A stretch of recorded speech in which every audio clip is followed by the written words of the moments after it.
ಹಾಗೆ ನಮ್ಮ ಬೇಡಿಕೆಗೆ ಕಿವಿಯೊಡ್ಡದೆ ಆ ಆಡುವ ದೊರೆಗಳು ತಮ್ಮದೇ ಆದ ಮಾರ್ಗದಲ್ಲಿ ಮುನ್ನಡೆಯುತ್ತಾರೆ. ಹೌದು ಹೌದು, ಇದು ನಮ್ಮ ಮಕ್ಕಳಿಗೆ ಬಹಳ ನೋವನ್ನ ಉಂಟು ಮಾಡ್ತಿದೆ.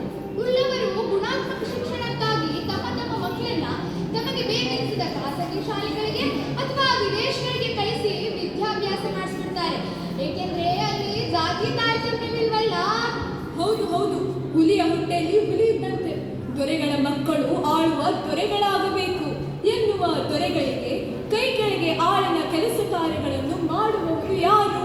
ಹೀಗಾಗಿ ನಮ್ಮ ಸಮಾಜದಲ್ಲಿ ಎಲ್ಲ ಆಳುವ ದೊರೆಗಳ ಸ್ಥಾನ ದೊರೆಗಳಿಗೆ ಮಾತ್ರ ಮೀಸಲು. ಹೀಗಾಗಿ ನಮ್ಮ ಸಮಾಜದಲ್ಲಿ ಮೇಲು ಕೀಳು ಎಂಬ ಭಾವನೆಗಳು ಉಂಟಾಗಿ ಶಿಕ್ಷಣದಲ್ಲಿ ಸಮಾನತೆಯ ಬೇಡಿಕೆಗಳು ಉಂಟಾಗಿವೆ ಎಂಬ ಕಾರಣಕ್ಕೆ ಈ ಮೇಲು ಕೀಳು. ಸರ್ಕಾರಿ ಶಾಲೆಗಳಲ್ಲಿ ಮಕ್ಕಳಿಗೆ ಸಿಗುವ ಶಿಕ್ಷಣಕ್ಕೂ ಖಾಸಗಿ ಶಾಲೆಗಳಲ್ಲಿ ಮಕ್ಕಳಿಗೆ ಸಿಗುವ ಶಿಕ್ಷಣಕ್ಕೂ ವ್ಯತ್ಯಾಸವಿದೆ. ಹಾಗಿದ್ದಲ್ಲಿ ಶಿಕ್ಷಣದಲ್ಲಿ ಸಮಾನತೆಯನ್ನು ಕಾಣುವುದು ಯಾವಾಗ? ನಮ್ಮ ಕನಸು ನನಸಾಗುವುದು ಯಾವಾಗ? ನಮ್ಮನ್ನಾಳುವ ದೊರೆಗಳು ನಮ್ಮ ಕೂಗನ್ನು ಕೇಳದೆ ನಾವು ಮಂಡಿಸಿದ ಶಿಕ್ಷಣ ವ್ಯವಸ್ಥೆಯ ಬೇಡಿಕೆಯನ್ನು ನೋಡಿಯೂ ನೋಡದಂತೆ ಮೌನಕ್ಕೆ ಶರಣಾಗಿದ್ದಾರೆ. ದೊರೆಗಳ ಮೌನ ಈಗಿದ್ದಲ್ಲ. 1982ರಲ್ಲಿ ಶ್ರೀ ಜ್ಯೋತಿ ಬಾಪುಲೆ ಹಾಗೂ ಅವರ ಪತ್ನಿ ಶ್ರೀಮತಿ ಸಾವಿತ್ರಿಬಾಯಿ, 1911ರಲ್ಲಿ ಶ್ರೀ ಗೋಪಾಲಕೃಷ್ಣ ಗೋಖಲೆ ಇವರೆಲ್ಲರೂ ಸಮಾನ ಶಿಕ್ಷಣ ಕಾಯ್ದೆಯ ಹಕ್ಕನ್ನು ಮಂಡಿಸಿದರು.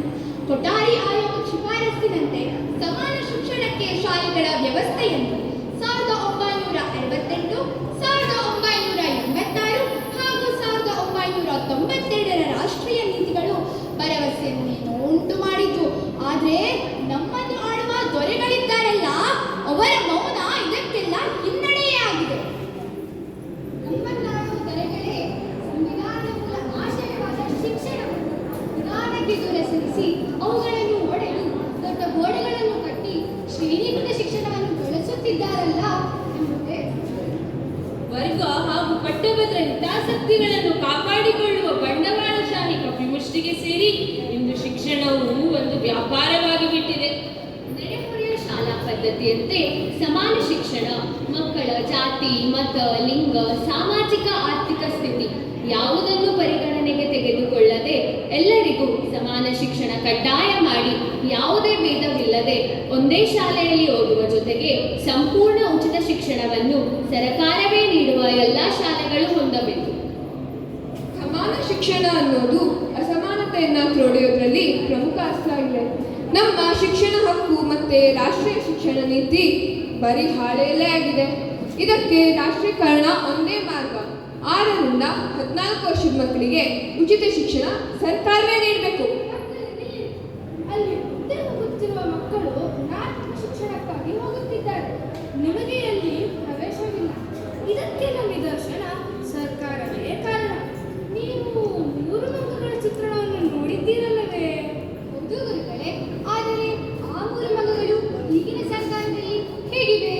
ನಾನು ಹೇಳ್ತೀನಿ, ಯಾವ ಮಂಗ ಕಿವುಡಾಗಿತ್ತೋ ಆ ಮಂಗ ಈಗಿನ ಸರ್ಕಾರದಲ್ಲಿ ಜನರು ಮಾತು ಕೇಳದೆ ಕಿವುಡಾಗೇ ಕುಳಿತಿದೆ.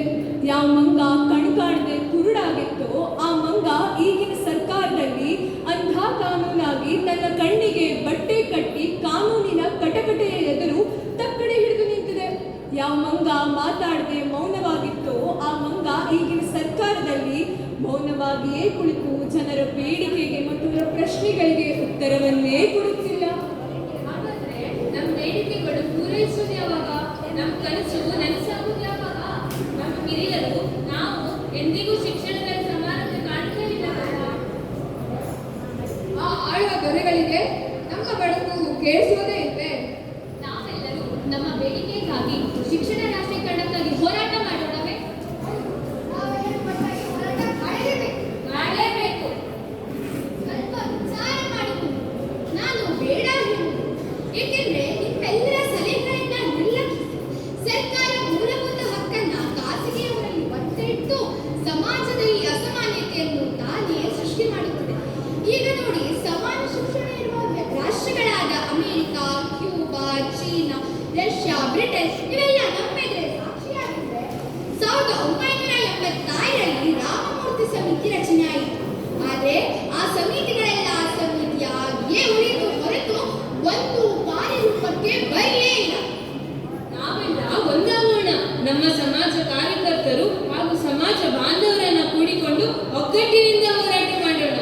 ನಮ್ಮ ಪೂಜ್ಯರಾದ ಮಹಾತ್ಮ ಗಾಂಧೀಜಿಯವರು ಪಂಚೆ ಉಟ್ಟು ಕೈಯಲ್ಲಿ ಉರುಗೋಲನ್ನು ಹಿಡಿದು ಯಾವುದೇ ಆಯುಧವೂ ಇಲ್ಲದೆ ಸಮಗ್ರ ಹಿಂದೂಸ್ತಾನದ ಸಮಾಜ ಬಾಂಧವರೊಂದಿಗೆ ಆ ಕೆಂಪು ಮುಖದ ಬ್ರಿಟಿಷರಿಂದ ಸ್ವಾತಂತ್ರ್ಯ ದೊರಕಿಸಿಕೊಡಲಿಲ್ಲವೇ? ಆ ಕೆಂಪು ಮುಖದ ಮಂಗಗಳು ಬ್ರಿಟಿಷರು. ನಮಗೆಲ್ಲ ಹೆದರಿ ಇಂತಹ ಗುಳಿಗಾಲವಿಲ್ಲವೆಂದು ನಮ್ಮ ಹಿಂದೂಸ್ತಾನವನ್ನು ನಮಗೆ ಬಿಟ್ಟುಕೊಟ್ರು. ಆದ್ರೆ ನಮ್ಮವರಾದ 3 ಮಂಗಗಳಿವೆ. ಒಂದಕ್ಕೆ ಕಣ್ ಕಾಣೋದಿಲ್ಲ, ಇನ್ನೊಂದಕ್ಕೆ ಕಿವಿ ಕೇಳೋದಿಲ್ಲ, ಮತ್ತೊಂದಕ್ಕೆ ಮಾತಾಡೋಕ್ಕೂ ಬರೋದಿಲ್ಲ. ಹಾಗಾದ್ರೆ ನಾವು ಕಾಣ್ತಾ ಇರೋ ಸಮಾನ ಶಿಕ್ಷಣದ ನನಸು ಮಾಡೋದು ಯಾವಾಗ? ಮುಂದೇನು ಮಾಡುವುದು ಗುರುಗಳೇ? ನಾವು ಕನಸು ಕಾಣ್ತಾ ಸುಮ್ಮನೆ ಇರೋದೆ? ಗುರುಗಳೇ, ಯಾವುದಾದರೊಂದು ಮಾರ್ಗವಿರಲೇಬೇಕಲ್ಲ. ಮಕ್ಕಳೇ, ನೀವೆಲ್ಲ ಹೆದರಬೇಡಿ. ಎಲ್ಲದಕ್ಕೂ ಒಂದು ಮಾರ್ಗ ಇದ್ದೇ ಇರುತ್ತೆ. ಎಲ್ಲದಕ್ಕೂ ಸನ್ಮಾರ್ಗದಲ್ಲಿ ಒಯ್ಯುವ ದೇವರಿದ್ದಾನಲ್ಲ, ನಮ್ಮ ಒಳಿತನ್ನು ಕಾಲವೇ ನಿರ್ಧರಿಸುತ್ತದೆ. ಹೇಗೆ ಕತ್ತಲಿನ ನಂತರ ಬೆಳಕಾಗುತ್ತದೆಯೋ ಹಾಗೆ ದುಃಖದ ನಂತರ ಸುಖವೂ ಬರುತ್ತದೆ. ನಮ್ಮ ಕನಸು ನನಸಾಗುವುದು ಖಂಡಿತ. ನೀವೆಲ್ಲ ಧೈರ್ಯ ಬಿಡಬೇಡಿ. ಮನುಷ್ಯ ಆಶಾಜೀವಿಯಾಗಿರಬೇಕು. ನಾವೆಲ್ಲರೂ ಸೇರಿ ಮುನ್ನುಗ್ಗಬೇಕು.